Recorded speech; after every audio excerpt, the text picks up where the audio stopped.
Hi friends, నేను మీలో ఒకడిని. మనలో చాలామంది బ్యాడ్మింటన్ ఆడే ఉంటాం.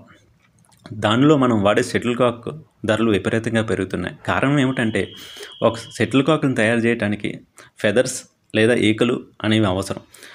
ఒక షటిల్ కాక్ తయారవడానికి 16 ఈకలు అవసరం. అంటే 2 నుంచి 3 బాతులు అవసరం. మనం మేజర్గా చైనా నుండి ఈ ఫెదర్స్ అనేవి ఎక్స్పోర్ట్ చేసుకుంటాం. అంటే ఈ ఒక రకమైన గూస్ అనే బాతు నుండి ఇవి సేకరిస్తాం.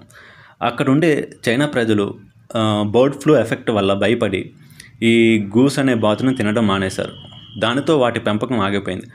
దాని ఫలితంగా ఒక్క సంవత్సరంలోనే ఈ షటిల్ కాక్ ధరలు 158% పెరిగిపోయింది. అంటే 2024లో 1200 ఉండే ఒక బ్యారెల్ ధర ఇది 3100కు పెరిగిపోయింది. దాని ఫలితంగా మనం ఆల్టర్నేటివ్స్ అంటే సింథటిక్ షటిల్ కాక్స్ని ఉపయోగించవలసి వస్తుంది. ఇంతటితో ఈ వీడియో సమాప్తం. Signing off. నేను మీలో ఒకడిని.